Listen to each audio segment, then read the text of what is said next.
Hello, and welcome to Appleton Engaged. I'm your host, Timber Smith, DEI coordinator for the City of Appleton. And I'm Andy Anam, the communications manager for the City of Appleton. And Appleton Engaged is a podcast that explores the many people, organizations, and resources that make our community a great place to live, work, and play. So whether you're a longtime resident or just getting to know Appleton, join us as we learn more about the community together. Listeners, sit back, relax, and let's dive in. So tell us about our guest today. Oh, we got amazing guests. Well, we always have amazing guests, but we definitely got amazing guests this week. This week's guests are Grisby and Jody Harrell, Co-Chairpersons of Celebrate Diversity Fox Cities. So tell us about yourself and your association with Appleton or the Fox Cities region. I have lived in the Valley for 50 plus years. I live in Oshkosh, kind of halfway between, but it's very much part of the Valley. I taught art for 36 years in Neenah, and part of the 17 of those years I helped with the diversity club, heart group, and that became a passion. And because of the work we did with diversity fairs for 17 years, we worked with groups like Indus and African Heritage, and the kids planned and did the whole event. And these were kids that didn't fit anywhere else in the school, so they had an ownership and a belonging, a place of belonging. And I love the Valley, and I've been an artist here, but also involved with a lot of diversity groups and highly respect what is happening in Appleton in terms of diversity work that's going on here. And I'm Grisby. Good afternoon, Fox Valley residents. Just give you a heads up, I am a Wisconvert. If you couldn't tell from my voice or my attitude, I am not from Cheeseland originally. I'm originally from the East Coast, and I moved here in 2004. So that's shy of 20 years, and I've got to see this community change so much. From when I'd walk down the street in Appleton, people would cross the street because they assume, oh, he might steal my purse, to going in. I'm an educator by trade.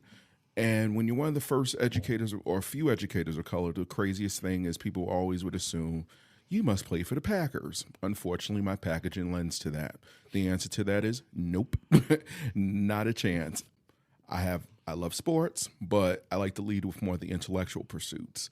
And as a transplant, from a bigger city, I'm used to the idea of the world is at your fingertips in a big city, and then you come to what I like to call the little apple or baby apple.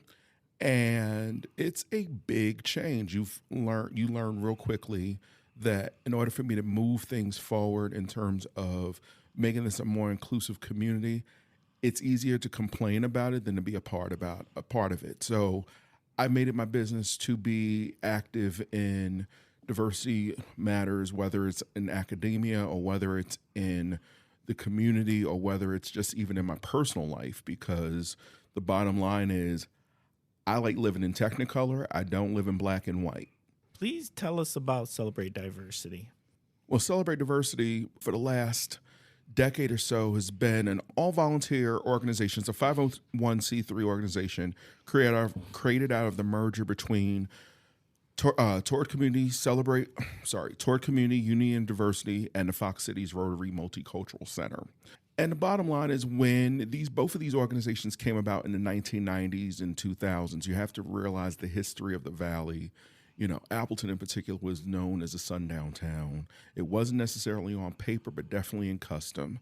And I think in the 90s, there was a lot of change, and people wanted to see the area improve and be more connected to people of color and people from other backgrounds. And with those connections, it made it possible that every person, through Celebrate Diversity, realize that every person is worthy of dignity and respect. And you have to remember, most of the people that are members of Celebrate Diversity, including our board, we bring over 20 years of diversity and inclusion experience in the Fox Cities area, working locally to create a more welcoming and inclusive community. And we serve our mission through education, outreach, advocacy, and public events. Can you please share with us, what are some of the events that you do? Well, we have community conversations. We have trained facilitators and coordinators to work with where there's a need or an issue comes up, to have a conversation about that so that people understand more clearly and maybe come up with some solutions or ideas. We have political and ideological conversations now with the upcoming elections. Whoa, that's heavy. Totally. And we plan to have those continue up through the election time. So this is getting people together of different political or ideological persuasions and have them find a safe, common place where they can actually talk with each other about those issues. Can you give some examples of some of the conversations that you've facilitated, and how did that come about? So people can understand, because people may not fully understand, like, what does that mean? How does the facilitation of a conversation happen? Who asks for those? Are these things that are created from Celebrate Diversity, or do organizations come along and say, I think our community needs to have a conversation about this subject matter? Well, both of those things. For instance, a while ago, the students from Lawrence were concerned about the situations downtown and weren't feeling safe. So we, with people from Lawrence and people from the community, got together and we planned a 3-session conversation with police, with students, with faculty, and with community members. And we sat down in small groups and talked about issues, at what it felt like to be a policeman, what it felt like to be a student who was new to the community. And so we create a safe space. We have some agreements in that conversation where the space is, we can be brave enough to talk about how we feel, but we're respectful of each other when we have those conversations. So after 3 sessions, the police had some ideas of how the students felt and how the community members downtown Appleton felt. And so this is an example of pulling together a need and people coming to us, and we provide facilitators who keep the conversation moving and keep it so that everyone has a voice, which is really important for Celebrate Diversity. One of our missions is to make sure all the voices in the community are heard. All the people that represent the community have a voice and feel respect. So from the cultural standpoint, I know I have been into a couple of your programs, both as an artist as a community member. So your block parties are becoming bigger and bigger, and I can see a lot of impact culturally. So can you tell us about what you see in the Fox Valley region? Do you think the diversity part is growing? And, what has been your experience since last 10 years? I could easily say over the last decade or so, the area has grown by leaps and bounds. You know, the fact that we've gone from, and I could tell you a lot about a community by the hair care section of any drugstore. I will tell you that straight up. You go into a shop and you can see products that are geared to people of color. Mm-hmm. You can see more resources given to folks of color. And I think understanding that our families are browning, our communities are browning, it means that people want to feel like they got roots here. Mm-hmm. And I would say in the last decade or so, when we have our community conversations or when we've had our community cookouts, 10 years ago, I would say our population was easily 2% people of color, 3%. But I would say over the last decade or so, when we have done cookouts in the last few years, easily a third of our population who attends at least are of color. And then we also make sure we have foods that represent different segments of the community. We make sure we have activities that represent the community. We make sure we connect with those organizations and in tandem, make sure that people realize they got a seat at the table. And if they don't have a seat at the table, pull up a chair. Mm-hmm. You're here. And it was great to see that we have had corporations who started to realize, I think they're onto something. Because there's the biggest challenge, I think, in this area is when it comes to whether it's our cookouts. A lot of times we like to have fun, mm-hmm. but we forget that there's a purpose in why we're doing mm-hmm. what we're doing. And we want to make sure that everyone feels that this can be a welcoming space and it's for all families. It's not just, just for the same, for people who come from the nuclear family, there might be people who bring extended family. In my case, most of my family's from out of the state. Right. So my family's what I make of it, in addition to my biological family. And I think that's super important to make sure that folks realize, regardless of what family style and family dynamically you have or community dimensions you have, you are involved in this. And if you want this to change, you got to be part of it. Totally. And I think these kind of outreaches are really powerful. So what are your signature events? Because I always look forward to the events you both, your team does, and what are the signature events we can look up to this year or the early next year? Well, I'm just going to say it straight up. The community conversations on political and ideology divide, that's a huge one. I really like to call it more of a spectrum, because the reality is we're dealing with everybody. And as much as everyone talks about, we're talking about the federal stuff, I think it's important to pay attention to the stuff that's going on at the local and state level just the same. Yes. I think everybody sleeps on local and state things. I think it's important to worry about what goes on in our neighborhoods just as much as it is what happens in Madison or Washington. That's going to be a good one. And we like to have all kinds of people involved. Hopefully 18 and over would be preferable. We'd like to be able to have people from different backgrounds of that. I know in October we're doing a family fun food affair, which is really cool. A lot of the things we do, it's very casual. You don't have to be, suited and booted. You come in, be as you are. We were looking at having different foods available, soups and whatever, and connect with Fox Valley Tech students and staff there, along with Celebrate Diversity, to have, kind of that really cool welcoming environment during, pumpkin spice season when it gets really warm, really cold, and Lord knows soup and sandwiches or soup and crackers will definitely make people feel a lot at home. And they will be soups from different cultures. Oh, Correct. wow. So there's Always a soups from multicultural approach to it. Different cultures. Plus, we usually invite the international students when we're at the tech, and we'll do the one in February as well. And they bring their cultural ideas, but to sit down at a table with a bunch of people from the community and really eat over a meal, which usually people are comfortable and they start asking each other questions, and it's just that power of conversation. And we do these events like Rhythms of the World and Juneteenth and a variety of those things. And we speak with little children. We do things with beads, and they pick a color. And one of my favorite stories from that is a little child who was 5 years old, his head was just above the table. And I looked at him, and the first question is, what color is your home? And he very vehemently said, it's red. And his mother looked at him, and she said, no, it's really blue.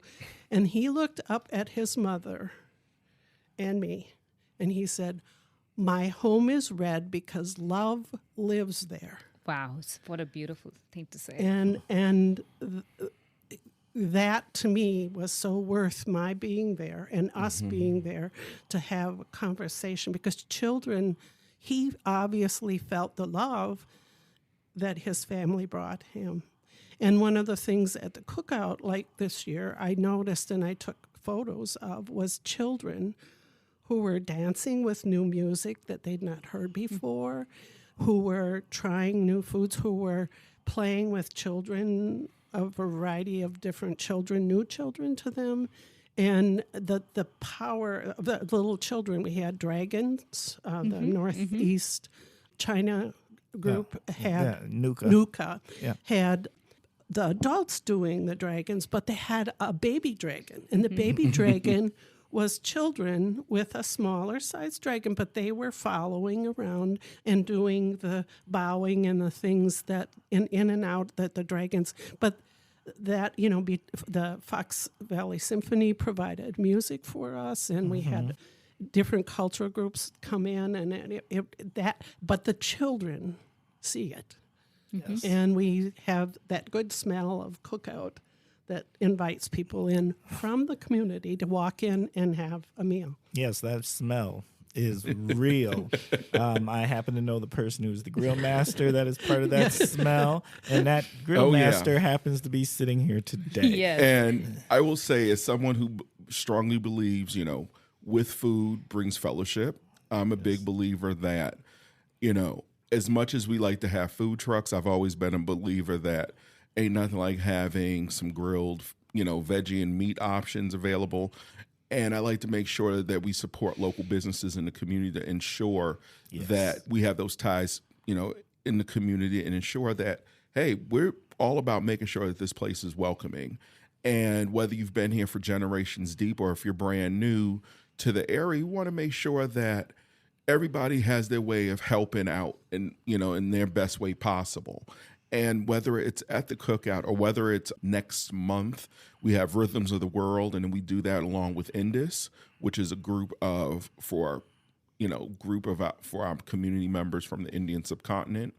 And I think that's really awesome to have that available. We have dragon boat races going on in Oshkosh, and that's connecting with many of the members of the Asian community. However, you do not have to be Asian to be part of these these events and these type of organizations, or to be part of the organization. Yeah, right. That's true. When people think, oh, you do anything that's diversity related, oh, you have to be a person of color. No, let's be real here. We know our student population is increasingly browning, but we know our adult population isn't. And I'm going to be very honest about that. And we need those co-conspirators. We need those, I like to say the John Browns of society who are white, who are interested right alongside folks of color, because we can't do this all by ourselves. We need good people. That's it. People who have a heart for the community and want to participate, and we have plenty of room. All of our organization is volunteer. Yes. So everyone gives their wonderful time and effort to put these things forward. So we really appreciate it. You're invited to come and join us. Yeah, that was our next question. How can they become volunteers for your organization? How can they reach out to you? Well, let's just say it this way. We have a Facebook page for Celebrate Diversity Fox City, so we have that. We do have our website, which is CDFC, or Celebrate Diversity Fox Cities, all one word, .org. And that we have anything from membership to different events that we do. There are lots of slideshows on different events that we've done. We like to make sure that people understand that when we put these things out, it's not just there to be a feel good. It's if you're really invested in this, give it a chance, check it out. And we always tell people, because this is volunteer, we're not looking at this as we're experts on anything that's related to diversity. We're not experts on the human condition, but we want to make sure that everyone knows if they want things to be better for the community, bring your input, put yourself out there. It's something that I think often is forgotten, that, we talk about DEI and this and that and all these different terms. Bottom line, if we want people to feel like they are welcome, you have to put forth some effort into this. There's some sweat equity that goes along into this. And whether it's check out the website, check out the Facebook page. If sometimes you might see merchandise in the future and you see somebody wearing a CDFC t-shirt or, hoodie or something in the future, hey, what is this about? What is that about? We do booths and things at different organizations, and we've had people come by over the years to say, hey, we like what you're about. Can we learn more about it, or what's available? And usually, whether it's a handbill of a paper of it, or, website page or whatever, it's great to have that available to you at your fingertips. And membership is inexpensive. We have it at different levels. I do want to say that it is the opportunity to be a member of the organization. Right. And we have always at our booths, so if you're at an event, we always have a sign-up sheet. So if you're interested in more information, your email, and we have a contact list. So. Okay. At this time, we're going to ask if you could share a narrative that will help our listeners understand the value, the importance, or the impact of the organization. Oh, There's so many. I love the conversations at our table at all of these different events. We talk with other organizations, and that's where our knitting and collaborating comes. We've set up community partners, which we've done some things. But I think the power of having situations where we can have those conversations. For instance, the police thing at Lawrence, where we have an issue and people understand better because they've had a safe conversation to be themselves, to be brave and talk about that. And I think there's so many examples like the little boy who said, and that just pops up in the conversation, that his home was love. Was read and love. I think I can add a little bit more to it, that when we look at it as an organization, we are able to put a little bit of our stamp out on different areas. So whether we're looking at working in other organizations, so like Appleton Police Department, letting them know, hey, there's some approaches we got to look at when it comes to DEI matters in our community, because we want to make sure people do not feel like they're getting profiled or they're not getting, poorly treated in any way, shape, or form. Or whether it's working at the school districts to ensure, local school districts, to make sure we do holidays and gatherings and things that are reflective of the communities at hand.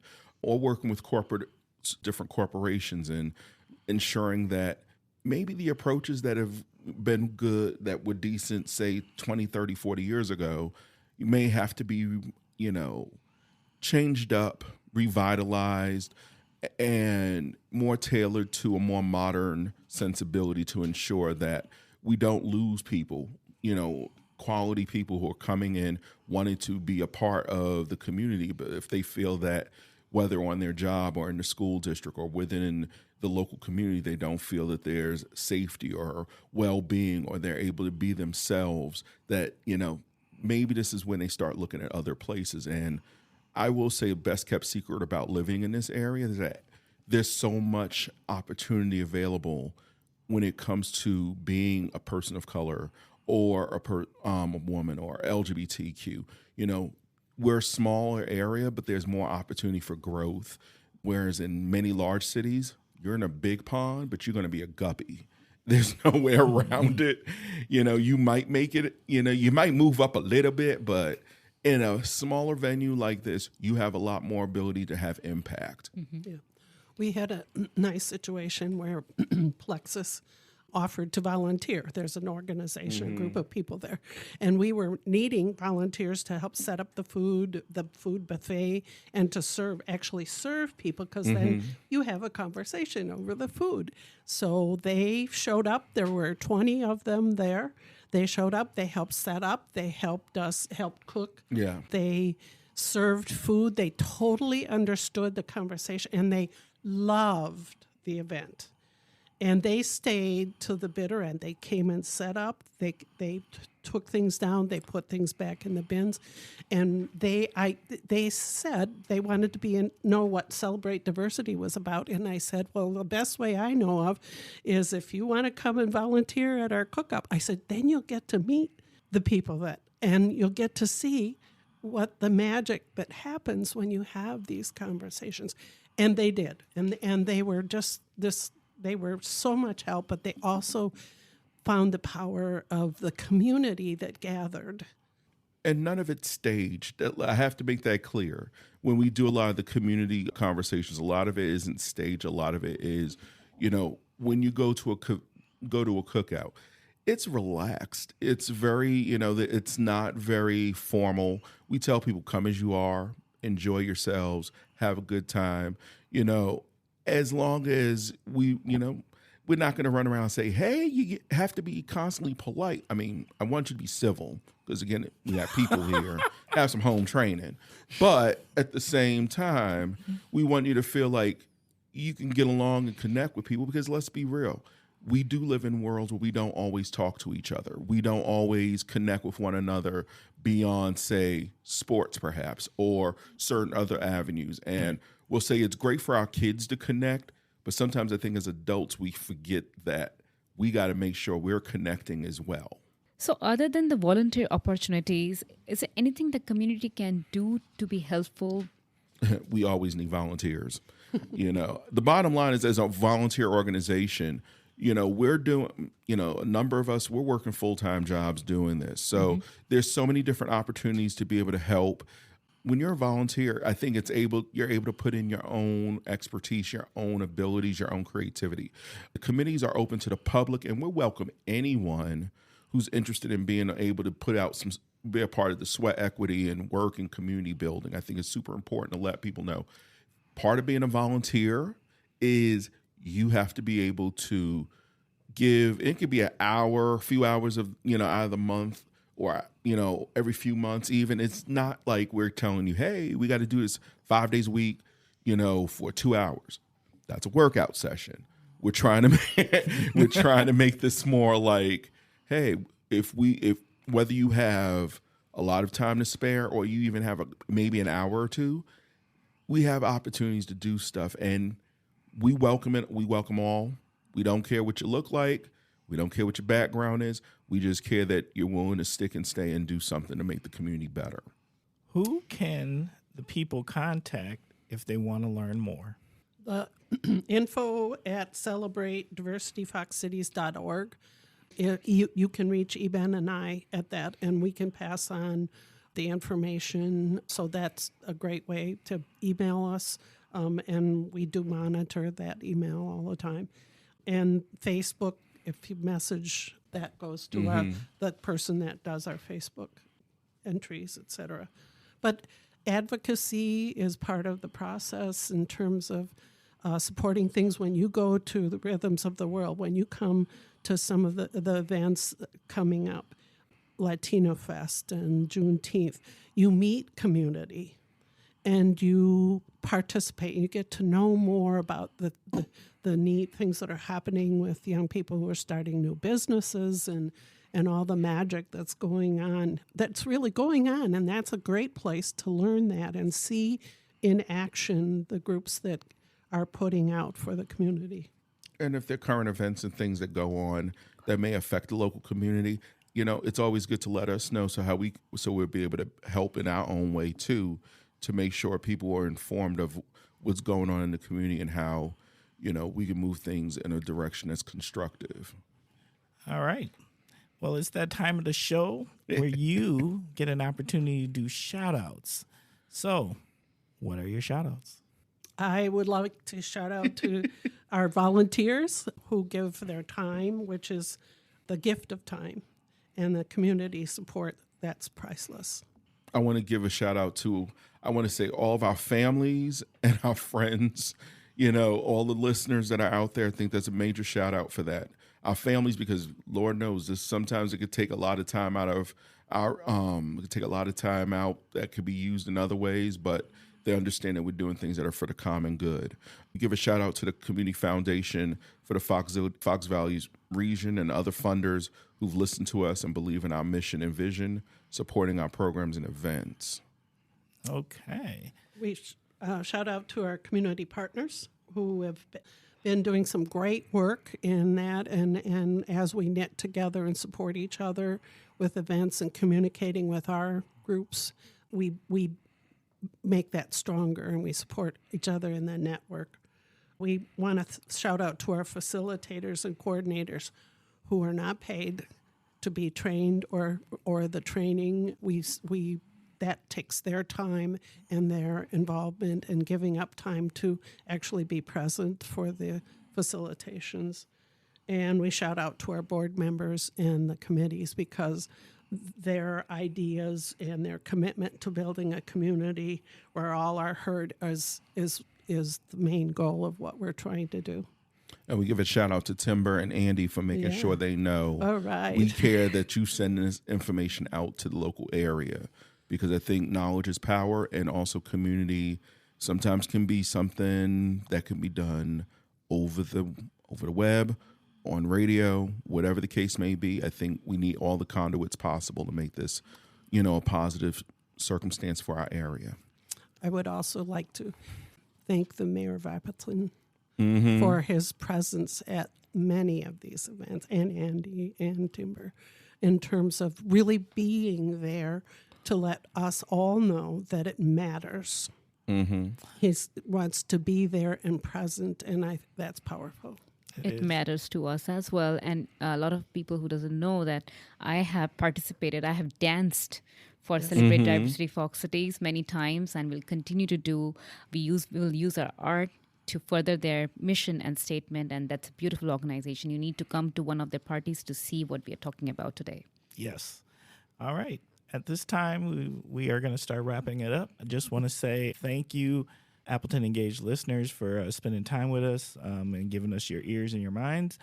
Please understand we are a work in progress, so reach out to us and let us know how we're doing.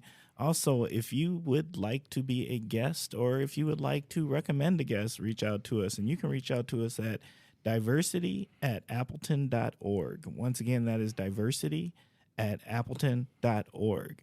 And we have one other request for you, listeners, and that is please take time to subscribe to the podcast. And not only subscribe to it wherever you listen to it, but also take time to leave a review. These are the things that help us raise our profile and give us really good analytics, because we think we have something pretty special here, and we want as many people from the community and outside of the community to find Appleton Engaged. Together, we can continue to make Appleton an even more connected and vibrant place to live. So engage with us on social media, share your thoughts, and let's keep that dialogue alive.